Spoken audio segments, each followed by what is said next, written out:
Good evening, everybody. Can you hear me? Okay, great. Welcome. My name is Chiyo Ishikawa. I'm the Susan Brotman Deputy Director for Art and Curator of European Painting here at the Seattle Art Museum.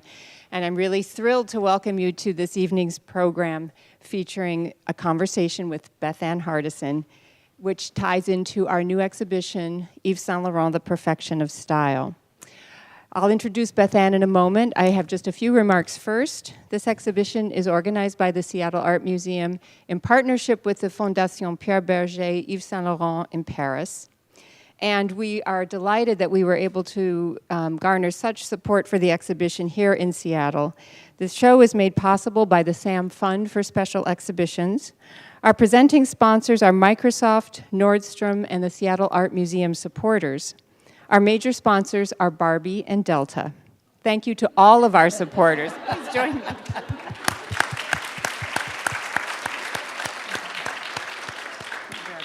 And a special thanks to those of you who are members of the Seattle Art Museum. Your ongoing support makes programs like this possible, and we couldn't do anything that we do without your support, so thank you. If you are interested in becoming a member of SAM, there are brochures that you can take on the way out. And now I want to introduce Bethann Hardison. Bethann is the founder of the modeling and management agency that bears her name, and she has long been a groundbreaker in the world of fashion, first as a model, more recently as a business person and advocate. She's helped guide the careers of some of the most prominent models of color in recent times, and she's the founder of a watchdog charity and networking group of models called the Black Girls Coalition.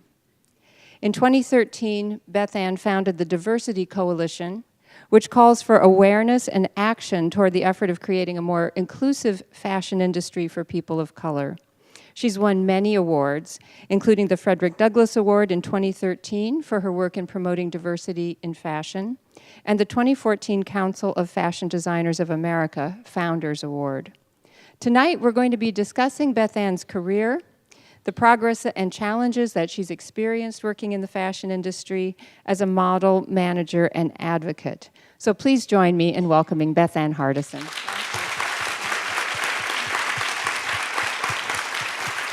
Thank you.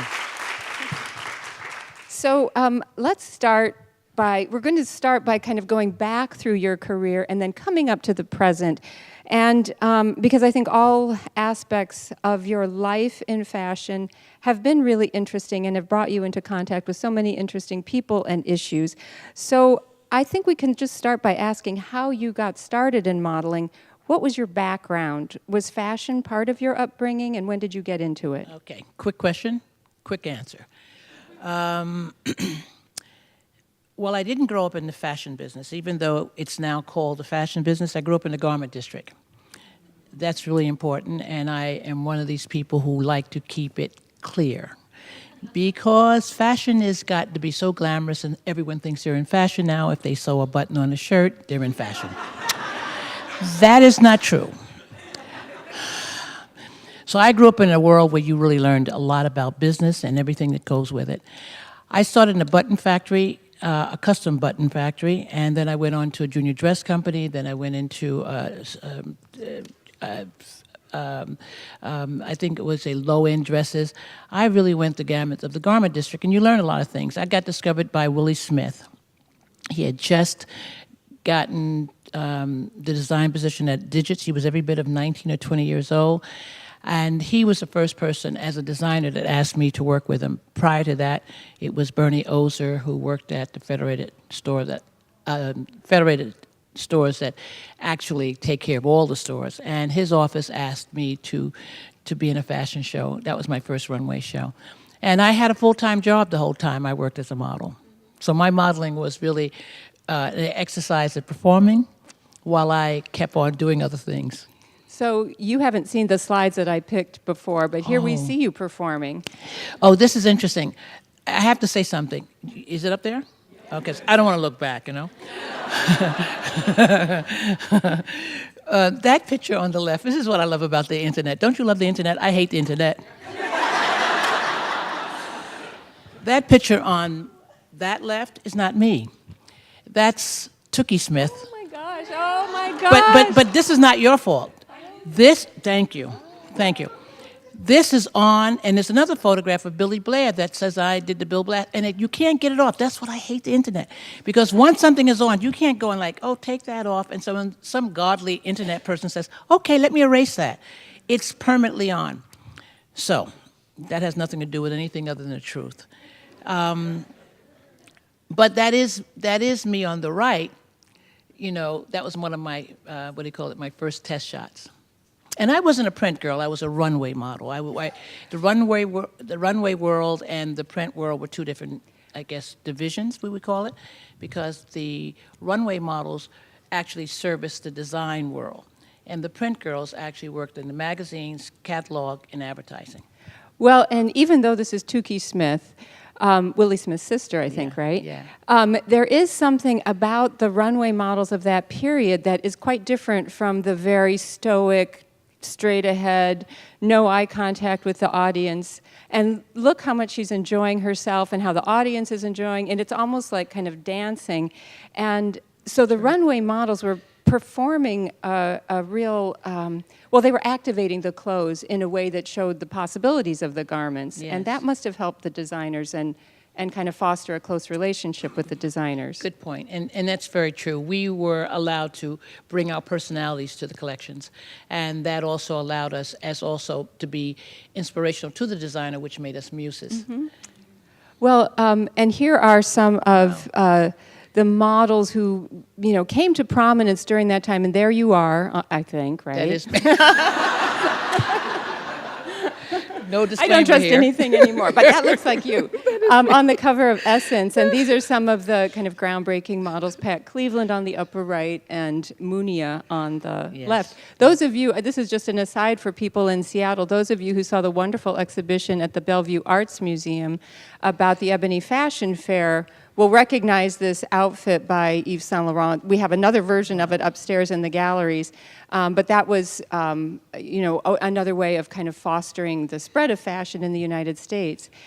Putting these covers together of American and European publications makes me want to ask you, since you had experience both in Europe and in the United States, was there a difference in the way models of color were accepted, used, treated by those two capitals? I think actually, I sometimes I wonder. I know that like someone like Dorothea Tolles, who's gone now, she's no longer on this physical earth, but she went to I think she worked at Balenciaga or Dior, and she was one of the few models of color that went maybe in the 50s. Also, another well-known model was one of my favorites actually, who also went to Paris back in those days. But I think really the truth of when we really crossed over well was when we went to Versailles, and I think that changed everything for the French designers, because that's when they recognized us being on stage with the whites as well as with the dancers. That Battle of Versailles changed everything for everyone, and seeing us walk in sachet or move to the music. Designers in Paris had never even seen a show of models with music. They had never even witnessed anything that way. So to see these girls that came down, and then I was the first one when the programs went in the air when I came down the runway. So it wasn't a runway, actually. It was actually a theater in Versailles. That was a Marie Antoinette theater. So it was more an embankment. And this, there it is. Well, see? And so in this particular case, it really was something that really was very valuable. And I think that's when Mr. Saint Laurent and Givenchy embraced the girls of color, because they really did. And it became their cabine. And it wasn't, Givenchy preferred, his whole cabine was of color. Mr. Saint Laurent always liked interesting girls. It didn't matter if the girl was white or black. He always had the interesting eye. The girls weren't necessarily pretty. They had something that he just connected to.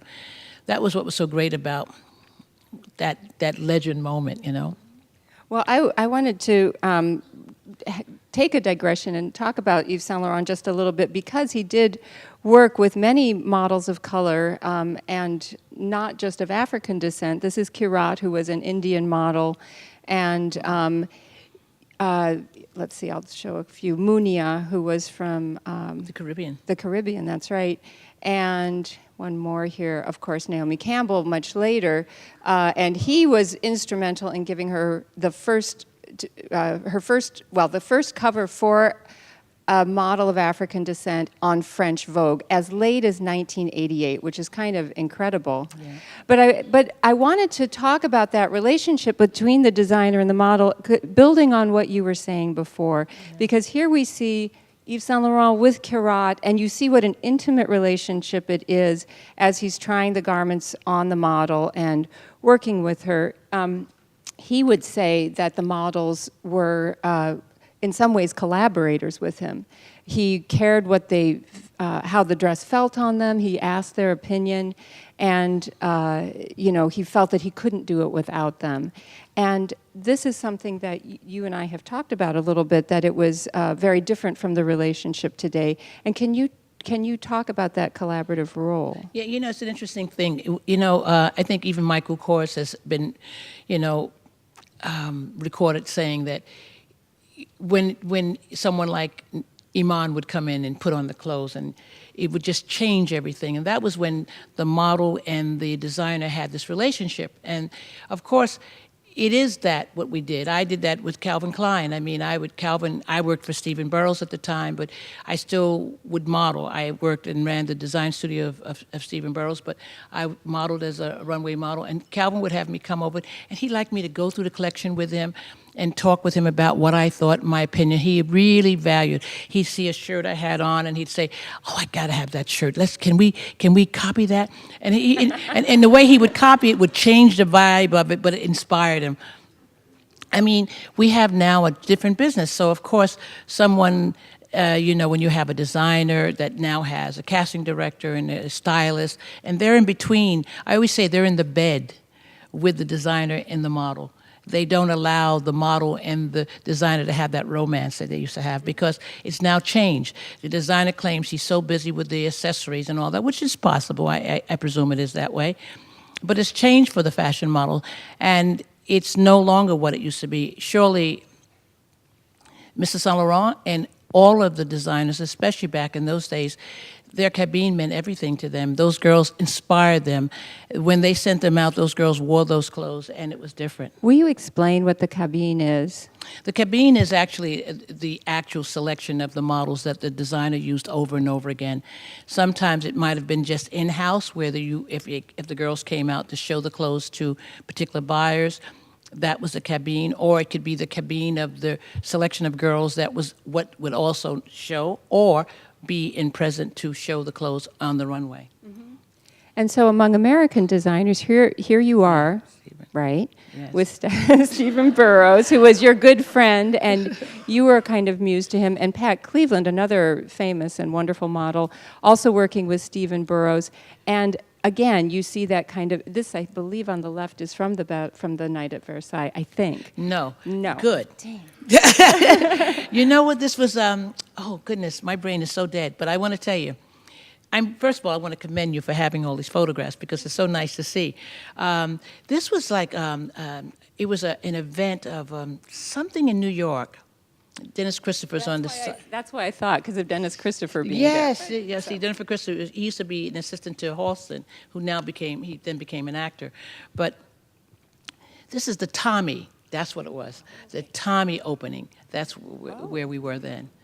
Yeah. And then this image with Pat Cleveland with Stephen Burrows, with him pinning the dress and her kind of loosely and chummily draping her hand on his shoulder. It seems like you had that kind of relationship with him. Yes. But you did not model for Yves Saint Laurent, is that correct? Never. No, I used to only pray. But at the end of the day, prayers were not enough. But I used to, as I was saying earlier, I had the opportunity at least to get my name on the list that I could get invited to the show, the ready-to-wear shows at that time. And I was always so happy just to get in and to go by, the office and get my ticket. It was like, oh, I gotta go. You have no idea how wonderful those experiences were, how to sit there and watch the opening, and everybody's just so excited, and such an easy crowd. It wasn't stuffy, you know what I mean? No matter who was there, it was never stuffy. And then Marion Wobble would walk out, and this was a male model that always opened the show. Because he mixed the men with the women, and he would walk out. He was a tall, handsome black guy, and he would walk out, and the show started, and it was just exciting, Those are times it was just like, man, mad cool, as we say. Mad cool, yeah. Well, you then transitioned into becoming an agent for other models, and why did you leave modeling, or were you doing these things simultaneously? No, it's interesting. Good question on that, because I started working at another model agency to help someone make their agency work, and we became very successful. But at that time, people thought I was working so hard and learned I wasn't an owner. Why wouldn't I do it for myself? Then someone who was very successful in Paris started wanting to come into New York and asked me to come in with them. I went to Paris while I was working with this other agency in New York and met with them. And when I started to find an office in New York, which I was encouraged to by people, I never wanted to have a model agency. I want to be really clear, because everyone thinks, you're so ambitious. You want to get out there and do it for yourself. No. I wanted to work with the other guy and let them take on the problems, let them, basically let me go on vacation when I wanted to, what I mean? I really wanted to, but, everyone thought I was so good at what I did, and, what do you want to do? You want to leave the business and go to LA and work in the music business or film? You should do what you want to do. Do what we know you're good at.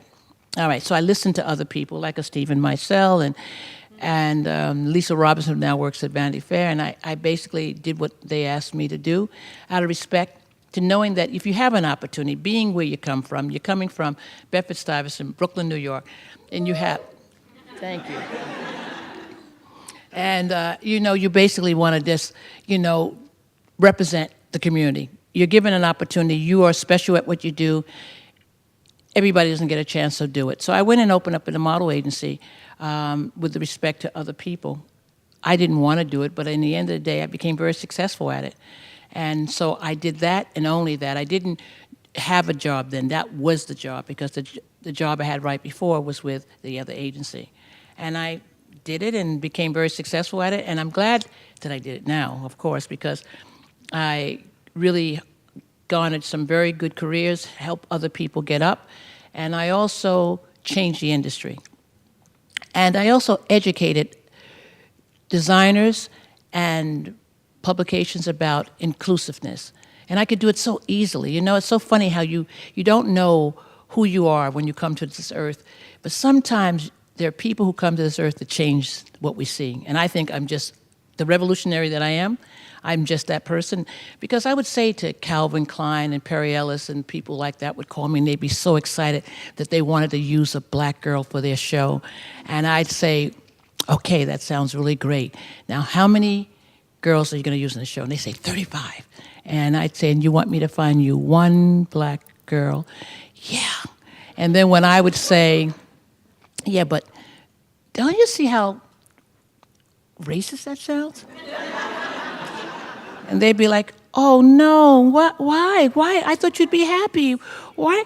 Oh, no, that's why. I thought you'd want to do this. No, I do want to do it, but I want you to understand the ratio.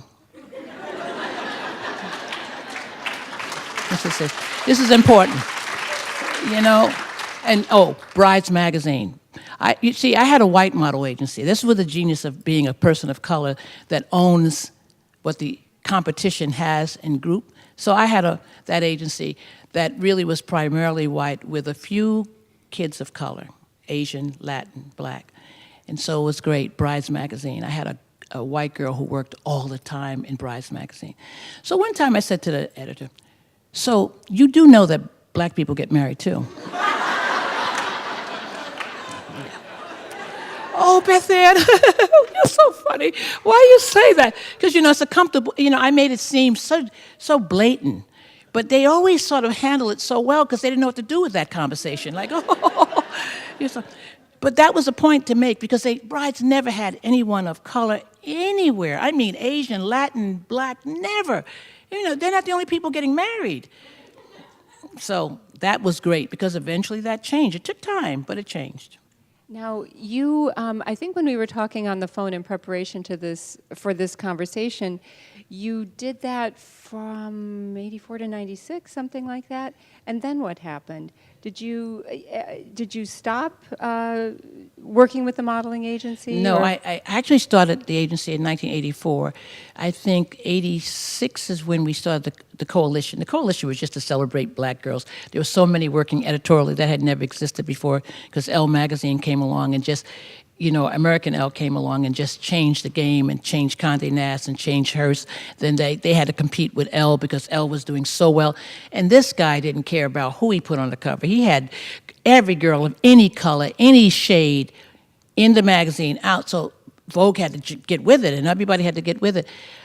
It continued. So I just wanted to celebrate the girls. People thought I did it to address racism. That wasn't it. I was just trying to celebrate the girls and let them see that they could work together as women and also as competitors work together. And also, it was a terrible thing of homelessness going on in our city at the time, and I wanted to sort of support the homeless organizations. So we did this thing to raise consciousness to everyone all around about homelessness, about the girls of color being so cool, and everything. That's how it really went on. And then that went into, the Black Girls Coalition went on to 1993, and then I went on until 1990, well, the girls of those successful girls sort of moved on. But then I wind up, changing it. 1993 is when we first started to address race in advertising and talking about the advertising agencies weren't reflecting their consumer. Now they're perfectly on pitch, but they weren't at that time. And so we pushed that. Let's see. This is one of your most famous models, Tyson Beckford. They have come up with some sweet pictures. Well, I thought that these pictures were really interesting because we think of the fashion world as such a cutthroat industry and kind of a dog-eat-dog. And here you are in these really warm and affectionate pictures with two of the top models. And it's obviously a relationship of love and affection that you have. And I'm wondering how these strong and lasting friendships have helped you realize your bigger goals. Wow. That's a deep question. Okay. No, that's interesting. Actually, discovering Tyson was not... many people ask me when Tyson became very successful in the second year, of his career, you must have seen that. You must have really recognized he was going to be something, I didn't, because I had a lot of good boys at the time. He was just someone that, like many of them, I ask a lot of questions. I meet with everyone 3 times, no matter how good looking you are. But he really helped me he added to my legacy, honestly, because of the fact that we got Ralph Lauren that really loved and appreciated his heroic look. And that took everything to another level. My relationship with Iman was quite different and still is, to this day, a very special relationship because when she first came to this country, she was controversial because Peter Beard had discovered her and claimed that he had discovered this girl in the bush. And sold this, between he and Wilhelmina, sold this idea. And of course, in the black community in America, they were really very upset by this because they felt, why do you have to go all the way to Africa to find a girl and bring her back when there's so many beautiful girls right there? So she came into controversy. When she came, there was a big press conference held, and she was decked out in this way that, first of all, she was a university student. She spoke 5 languages. No one knew that. They just thought she was discovered in the bush, like, boom, boom, boom, boom, No, not so. The fact of it is that she was someone, and then when she went around to go on the go-sees, like to see Halston and then Stephen Burrows, that's where I met her. And she was trembling like a bird. She was so thin. She was so nervous. She had never worn heels before. People wanted her to try them on, and I was helping her with the shoe. And the girls I had as showroom models basically were like moaning. They were two girls of color, and they were saying, "Oh, why?" Because I got down on my knees to help her with the shoe, and I hear them saying, "What is she getting down on her knees for to help her? She's no princess. Who does she?" Oh my God! They were just moaning about it, and you could see Iman was like, and I just helped, and I looked up at her and I said, "You speak English, don't you? You understand them?" And she said, and she then from that moment connected to me as I helped her anyway as her Statue of Liberty. She wrote about me in that way, and we have been friends for 35 years. I was the matron of honor of her wedding to David Bowie. I have been, I just gave her an award from Save the Children last week, Tuesday. Yeah, this is a great relationship. And even Tyson, I mean, he's a piece of knucklehead, but he's really such a good-looking knucklehead.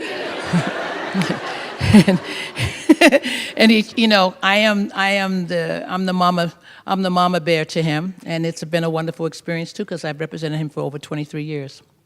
So did your relationship, when you were a model, did you have, obviously, here you are at a different stage of your life, but did you have that same kind of camaraderie with the other girls, or was there a kind of jealous it's interesting that you say that. No, I'm glad you questioned that because everyone does have that business has to be so this. But no, we were really good girls together. I did have like I said, I wasn't a model on my, just modeling like the other girls were. I never thought I could afford to do it. But I was a model chosen by very special designers, and I was Stephen Burrows' model at the time. And when Newsweek wrote a story on the girls, I was included. The other girls were included. When New York Times wrote on those black stallions, they named us that, and they named us, and we all were so happy. We were also, we were just happy to be alive. It was a great time. It was the 70s. I mean, come on. Everyone was coming back to New York, all the Europeans, all the artists. Everybody thought New York was so happening. Studio 54 opened up. We were so cool. You didn't need to be anybody. If you had style, you were in. Personality and style was everything. So we were very cool with each other, happy to be alive. It was a very good time. I mean, you could live in a building for $45. A very good time. I know. Well, okay, a little higher, maybe $100. But it was still, people lived, and artists lived down in Soho, which wasn't even called Soho then, it was south of Houston. You could live in a way that was so different. So, of course, you had slackers sitting around in cafes talking all day long about the world, never having to go to work. I mean, the energy at the time was so great. So we didn't have competition in that way. People were coming out, different designers. Halston came along, Giorgio Santangelo. There were black designers that were working. There was such greatness in that sense. And nobody had this kind of feeling of, you're not accepted, you can't come. Mm-hmm. It's more now because it's become fashion. Mm-hmm. A different mentality of many things because there has become these bars where people have to jump over them. And then it became the luxury business. It's changed. Mm-hmm. So no competition with us. And we still all have to do things because of the Versailles situation, too. Well, and I want to move now to one of your most powerful organizing efforts, the Diversity Coalition. And here you are with Iman and Naomi Campbell. And a letter that you sent in September 2013. And here you are as the spokesperson for this coalition, and you are, in a very confrontational way, laying it out there. And I'd love you to elaborate on this and tell us how that came about. This was something after 2007 when I first started the town hall meetings about diversity, trying to help change it. Because after I left the industry of a model agency I had from 1984 to 1996, when I left, I went down to Mexico, and I started spending time there. And, the New York Times had written up the fact that there was going to be really a draught with me gone because of the fact that I had helped change and support and champion so much, which of course I felt was a little bit too much pressure on me because I thought, nah, it's not possible. Everything's going to be fine. They don't, I mean, what big a voice was I? How big was I that I affected things? But truth be told, things start to change. And Naomi kept calling me every so often and saying, Ma, you got to come back because, there's so many people not using girls of color anymore. And, it took a while, but by 2004, I think, Andre Talley, as well as Naomi, was going to the collections and seeing what was happening in New York. And it was just different. When you achieve something and then all of a sudden it falls back, it becomes a real serious situation. And it took me a few years to get it together, to find a way to do what I had to do. But I then held in 2007 the town hall meeting where I talked about the industry in such a way which really gave us a great thing because Women's Wear Daily supported it on the cover story, New York Times, The Guardian and The Independent in England, and it went around rampantly saying, is there a problem that there's racism in fashion? That was 2007, and then I tried, and with the Black issue came out with Italian Vogue, that was great because that was, I think the fact that, I think Franca Susani seeing that really helped to change things too, but not enough. And then by 2010, it was still sort of like wavering. I had different, but girls were coming up, designers were seeing them, model agencies were doing better at taking them on because it had been being said for some time that, no blacks, no ethnics. They were just casting directors, which we never had casting directors before. So casting directors now were determining who the designer would see. And then Eastern Europe had opened up and all the wall had come down. So then it was more girls coming in from Eastern Europe. So things had changed rapidly. By 2012, everybody was talking to me that things had, from 2010, had begun to look a little bleak again. And then one day, in my home in Mexico, I sat up and decided to write a letter. I called two of the people who are part of the coalition. The coalition is like the mafia, I call it. You never know who's in the mafia. Well, the coalition is like that. It's like a speakeasy. I'm the only person everyone knows because I'm the front of the band. But these are people who feed me information, but they're important in the industry. So they're models, they're editors, they're casting directors as well. They are people who, stylists, model agency reps, but they all, white, black, Latin, Asian, they all are people who do not like the way the industry is going. They want it diverse. Because they also represent, but they also believe. So with that, I had this crew, and we would do international phone calls, and the international phone calls would be getting on for them to tell me who, what, how they felt about things, what they were seeing. So I did, with a little small staff I have, a count of every designer who used one or none models of color for 2 or 3 seasons consistently. And I wrote a letter to the fashion councils in London, Milan, Paris, and also New York, naming them, which is really hardcore. But at the time, it just seemed like that's the only thing we could do. Because before, you talk nicely and talk to everyone like in a room like this. And didn't you send it to the press? And I sent it to each one of them by email, and said that if they did this, then whether it was their intention or not, it was racist, right?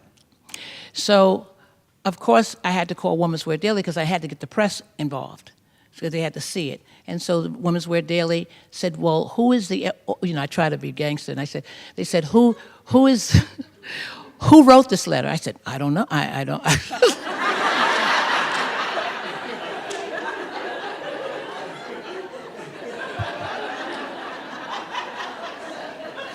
It's so silly.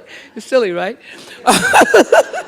She said, Bethann, you got to tell us who wrote the letter, otherwise I can't do anything about it. Well, of course, I wrote the letter. And I can't, so I said, Okay, I wrote the letter. So she said, all right. So they went to each of those councils and contacted them. And they all had to give, an explanation. The councils are not responsible for the designers, but that was the only way I could think of to get the attention. It was brilliant, honestly. I mean, at the time you think it's just, you're just doing something. But the kids behind me, the two that I said, look at this letter and tell me what you think. And it was just short. And they said, it's definitely hardcore, but you're hitting the point. I said, so this should be the letter. They said, this should be the letter. And that was a lot. So there were people who said in the press, do you think you might get sued? It's a joke. I said, first of all, if I was dealing with the Ku Klux Klan or Homeland Security, maybe I'd think about getting sued. This is fashion, ha ha ha. I mean, I'm not doing anything wrong. I'm just looking at it like the little kid who said the emperor's new clothes. They don't have any clothes on. I mean, I'm only reporting what they're doing. So, I mean, how could I get sued? She said, okay, I'm just asking. I never had any fear of that because as people said, do you think you can make a difference? But I've been down this road before. I have sort of rang the bell, and I've seen the results. And I also think that they're never doing anything out of being, I don't say that I actually was very careful with my words. I never said they were racist. I was saying the action, the results of it is racism. The first thing I knew about my industry, no matter who they are, they're the last one who wants to think that they're racist. And I knew that if I put that out there, it would change things. That was September 8th, 2013. That was the first day of Fashion Week in New York City. I didn't expect it to change anything in New York City, but I knew it would start something. So when you see this photograph there with Naomi and Iman, that was on Good Morning America. But that was just the beginning of the press. It was international, CNN New York. It was just boom, boom, boom, boom, boom. And I'm going to tell you something. I give those two girls a lot of credit. Well, it's not easy for them because they've been on the road with me before on different things. But Iman said, I don't care what's on my schedule. Whenever we need to be someplace, I'm with you. And they were so, quote unquote, like I am gangster. They were gangster with me. They really basically stood strong on it. And it wasn't anything to affect or to shame an industry or shame anyone. It was to educate. The whole point is to educate, to make people realize that what you think you're doing is cool, but it's not cool. It's not good for the entirety. And what happened is that if I sent that letter in September 8th, by Paris, Milan, things changed. And Celine was, so to say, the New York Times had written a cover story 2 months before that on the same issue, backing what I had been doing all along. And at the end of the day, Celine, who we really love as a design company, but never used anyone of color, any color. That season, right behind that letter in October, she used 5 girls immediately, because no one wants to think of themselves that way. It's based more out of habit and ignorance. And so with that was great because she right away put somebody of color in her advertising. Things just changed. Mr. Armani closed the show with a black girl, they started shifting. And that supported all the agencies because now people feel much more comfortable that they have a market. That's what's great. I'm very impressed by your style of activism. That is, this is a very direct letter, but then your follow-through was very positive and, as you said, educational rather than scolding or putting them on the defensive. And it seems like that's a model that could apply in so many different ways. In so many ways, because it has to be organic. Number one, you have to feel like it's the truth of something. And like I said, when I was getting my award for the CFDA, which really, believe me, I'm revolutionary. I think I'm the granddaughter of Fidel Castro, and I almost cursed just then. You see, I caught myself. But at the end of the day, I really believe that you have to educate, and that's what I was saying. And when I was getting that award, that I wasn't really trying to put anyone down.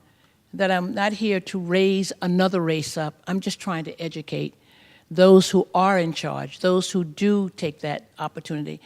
It's to educate whites more so than to help blacks or Latins or Asians. It's more to get clear, because young kids don't see it the way we see it once we're grown up. Young kids, I have my son even, he's far grown now, but back in the day, if I asked him who was the kid that was with him, he couldn't describe him. I said, well, just tell me something. Was he white or black? He said, I don't know. Now, that was back then. Kids today really don't get that. They don't get the color thing. And so it's so important to me. It's more for what we're bringing up, more so than who we are right now. That's what our responsibility is. I was interested when we were walking through the galleries today, and we were talking about this issue, and you told me about a conversation you had with Zac Posen. Yeah. And could you talk about that? Because that's because he wanted to use an entirely his thing is Zac Posen's thing is very much like Mr. Saint Laurent. Mr. Saint Laurent used to feel like he just loved the way his clothes looked on girls of color. They did something to him that made him see it differently. Zac feels the same way. And Zac's thing was always with me. He wanted me to help him. He wanted my blessing also, on doing an all-black cabine or an all-black model show. And it just doesn't play well with me with that. I'm still about diversity. You can't be about diversity and say, yeah, let's get all the black kids in there. I mean, you have to really look at it for what it really says.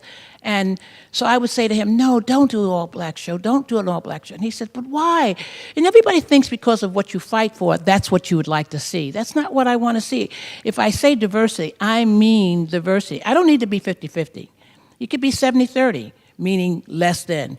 But let's do that, because if you do that, then you'll see the beauty of each one. If you make it all one thing, people pass it off, especially in this new thing called fashion.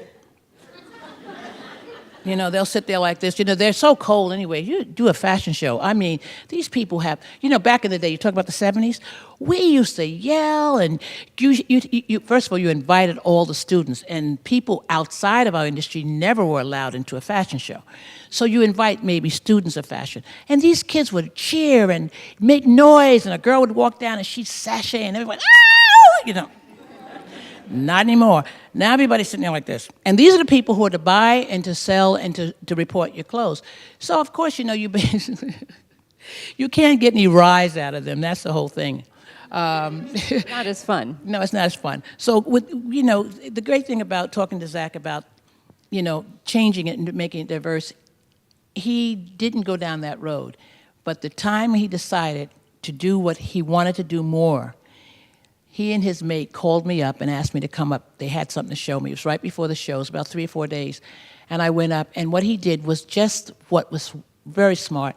He had a cabine of mostly girls of color of every shade, with Asian girls, Latin girls, dark girls of every shade.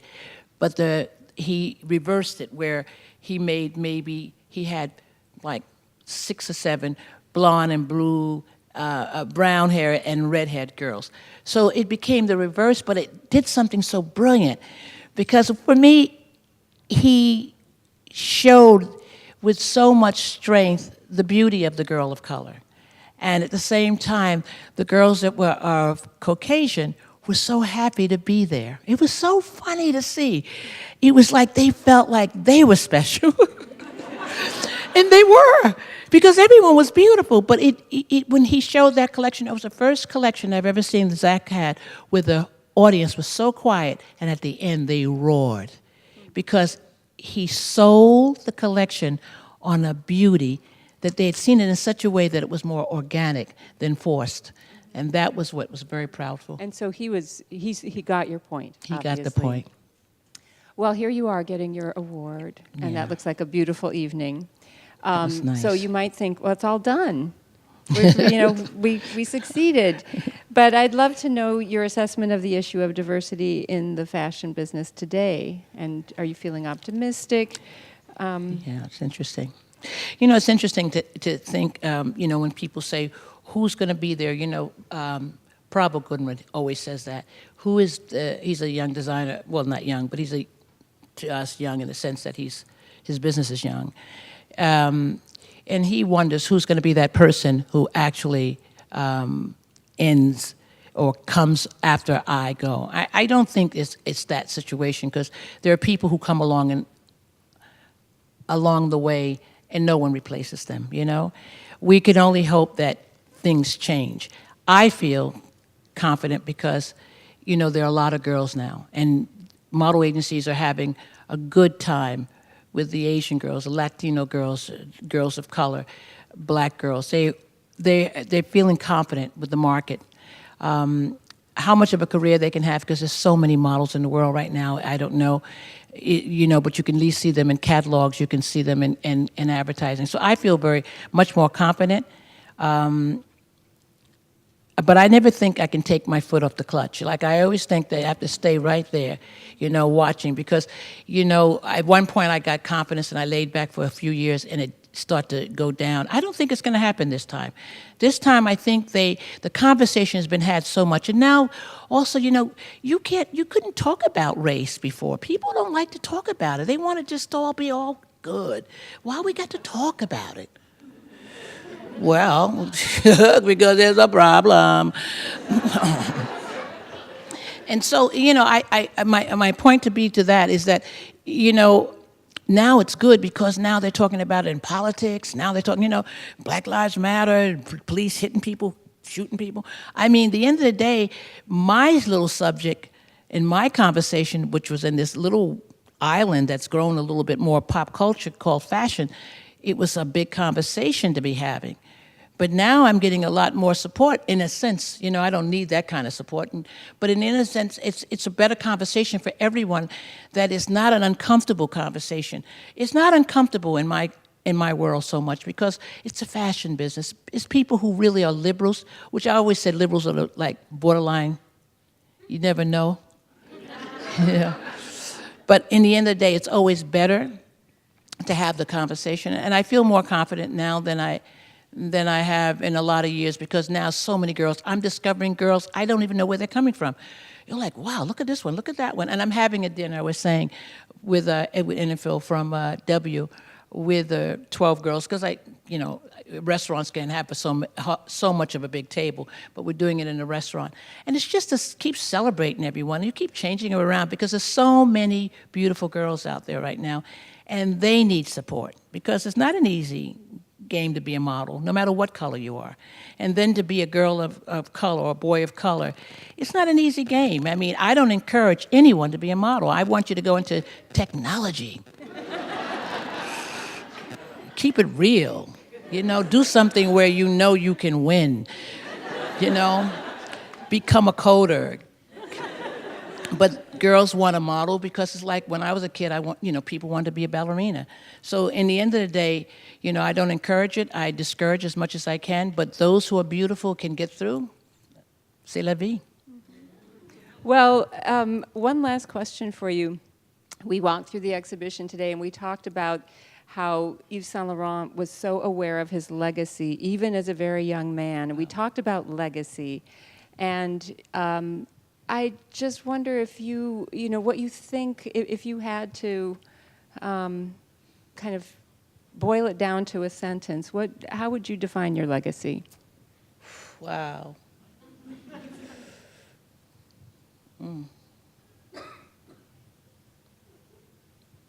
All right. You want to help me? All right. So, I mean, you know, there's a lot of things I say, like, you know, I have slogans that keeps me going. I don't know about this, you know, I know that when you leave this earth, each and every one of us, and that's not anyone who's done anything special, but just living, each one of us should walk away knowing that we did all right, right? So you do your very best. Everyone's not meant to be a Trojan horse. There are a lot of people who are meant to just pull the Trojan horse. So, you know, you have those who are not going to be necessarily successful at things, but it doesn't matter. It's personal success. I don't think of, you know, I know one thing. I got more responsible about leaving a legacy because people kept asking me, please write a book, please write a book, please write a book. And then I started a documentary to talk about this industry, and then the documentary, I was always trying to make it about Joan Smalls and Janelle Williams and Kene. And I was trying to talk about the industry and how it was giving me such a hard time. I was trying to talk. And then eventually, you just know, make the documentary about you. Because how long, much longer do I have to live? You know, you live, so many people are passing away. I keep thinking, I got to do that. So, yes, I started being responsible about a legacy. So, yes, I would do, the book. Yes, I would do the film. So I can leave something behind. Now people start saying, where are you putting your papers? I never even heard of papers before. You know, you have to put it somewhere. Put what? I threw most of them away. I mean, okay. Now I know you have to do that, so now I'm trying to be conscious. Because it's not so much about what I leave about me, it's what other people should have the right to see and know. So yes, I do think that I have things like I say, I have mantras like, learn to run your own race. Don't always look around to see, stay in your own lane. The lighter the load, the freer the journey. These are things that get me through.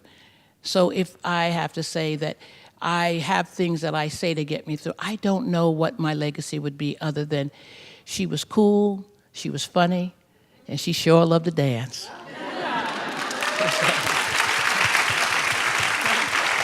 Thank you all, really.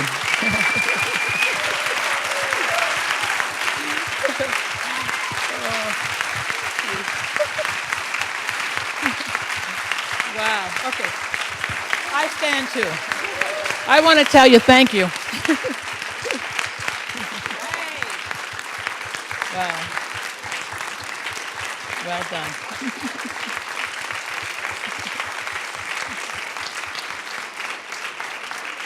Wow. Well done, huh? I want to say one thing too, real quick, because I know we're going to do a little Q&A, maybe? Okay. I just want to say one thing. Thank you very much, the museum. I'm really very proud of the exhibit number 1 that you were able to achieve this. And very proud of what Mr. Berger, I have to give him credit for everything, to bring this and to help you to have this here. But mostly importantly, what you did here, what you've done, what David and Philip has done. But you all, thank you for coming out and making me feel so cool. Thank you. I think we're all inspired to hear you, and I know that there will be some questions, so we have a few minutes. Philip has a microphone for anybody who has a question. Saw this hand first. Over there. Good evening, Miss Hardison. So, Bed-Stuy, Fort Greene, Brooklyn wow. Love, right? A funny question. She asked a question that I was going to ask, like, what do you want your legacy to be? But on a lighter note, did Kadeem have his selection in your agency at all? You mean when you say that Kadeem? Kadeem was my messenger. He started, he helped me a bit, my company. What do you mean his selection? You mean of girls? Kadeem, no matter who he liked, he became everyone's brother. He took a boy. And he was great for me because he really helped take care of the girls and stuff. He liked people, but they just kept looking at him like his brother. Yeah, so he didn't get much of a selection. That was a good question. Again, good evening, and thank you so much for coming to Seattle. My question is, in terms of beauty, I learned what was beauty from my mother right here, and it was to appreciate women from all races and colors. But when I look at our First Lady, to me, you can't be more beautiful than she is. Yeah. And designers, would give their life. And here's this woman, so why isn't the woman of color more acceptable to designers and just everywhere in the world? Because again, the grace, the beauty that is in women of color is just so apparent to me, again, because of my mother. Yeah, you're right. So your thoughts on that, but again. Well, that's interesting you say that. Now it's very interesting. What I started doing, if I sit at a fashion show and I'm sitting next to someone, I would show them the difference, especially when Zac did what he did. I would say, look at the girl, because the girl of color, when she wears the clothes, it seems like she's wearing her own clothes. When you see the girl who's the non-colored girl, it's hard to get that out. She seems like she's a model. And I promise you, I would sit at a show with, Jay Alexander, the Queen. I sat next to him at Zac's show, and I said, I want to show you something. Look at the girl that walks out, and you'll see the difference of how the girl with color, she wears it, and it's true. And we had this little joke that we would say, wearing it, not wearing it, wearing it. That's what I was saying. And it's true. It's just a quality. And some girls, I like. David and I both spoke about Carly Kloss. Yeah, no. Carly Kloss wears a dress. I mean, she's a white girl, tall, like a, like a building. But she has a sachet about her because she's like an entertainer. So it's not everyone, but in most cases it's true. It's the beauty of them all. Hi. So I am a board member with Barbie, and I collect African American Barbies. I have one of the largest collections in the world. And I would say that I don't know if you realize how you've actually impacted girls from a long time ago, because I have my legacy here.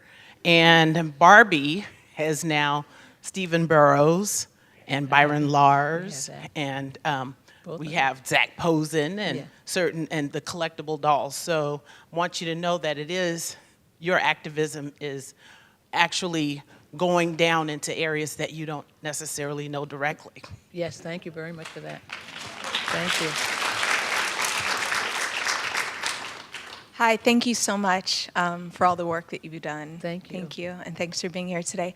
My question was, how much, with fashion, and we're talking about women of color modeling and their presentation to the world and making that more acceptable or whatever, mainstream, what about behind the scenes in fashion? Yeah. Like, how do we get, I'm a photographer, so like, how do you get, You how could do we get, work on that? Okay, I'm gonna cut you real fast and tell you.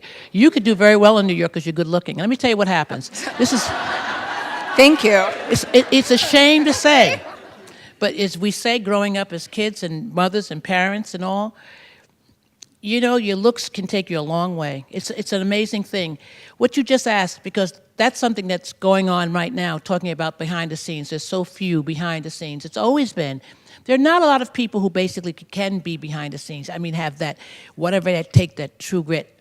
And if they do have it, they don't know how to become an apprentice. They don't know how to work with someone else to help them get up. That's what everyone does. Most people of color think that I can do this on my own. It's not true. What you need to do is get in. You have to play guerrilla warfare. You have to get in with the other guy, work with him, let someone who like him begin to recommend you, or let the others see you with them. But I promise you, I have to say to you, it is true. If you're like a full-size person, or a not particularly attractive fashion person, you won't get anywhere.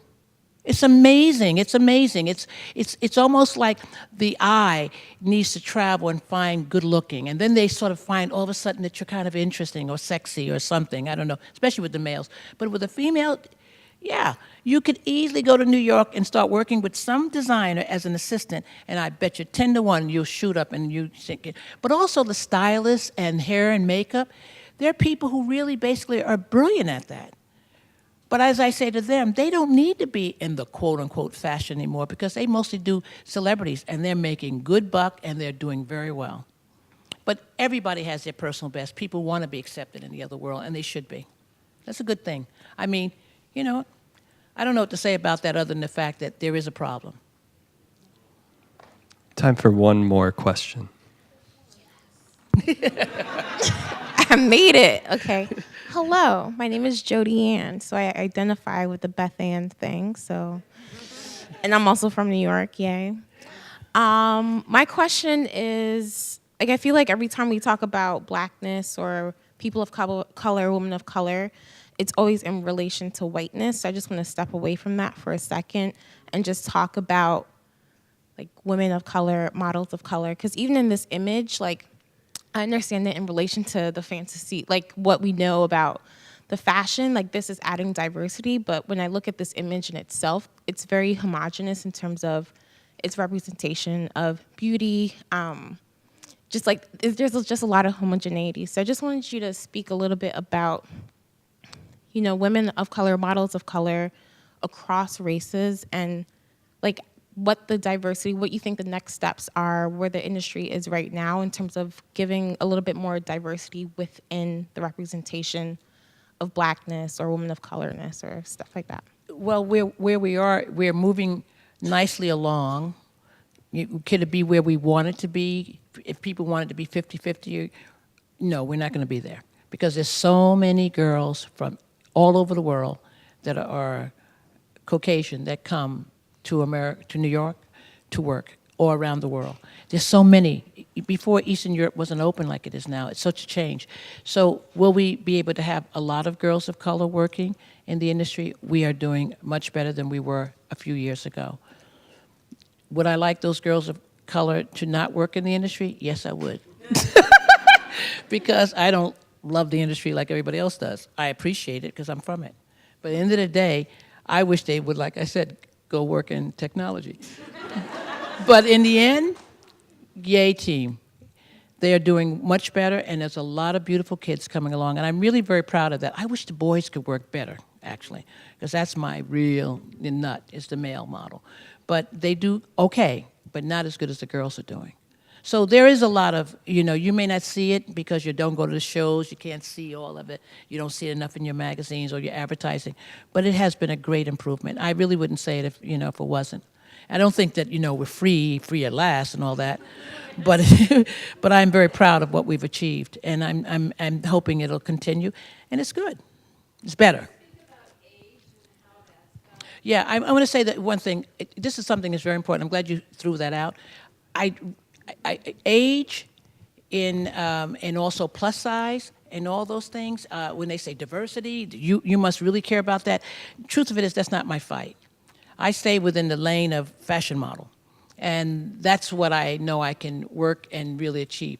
The other thing is happening on its own. The plus size girl, they think that's a new, hip, cool thing, and so model agencies are adding that. That's fine. When it comes down to age, yes, if you were a model before, you can continue to work in the industry all the way to the very end. Will you be working like you were when you were 22? Not necessarily. You can work for a lot of different companies. Will you start out as a model at 42 or 38? No.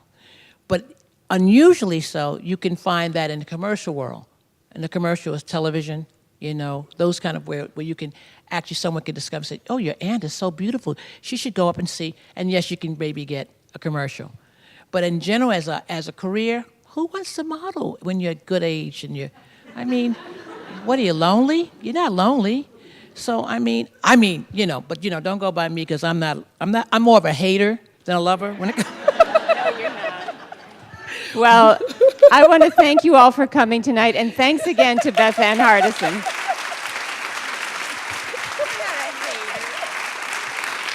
I'm just kidding.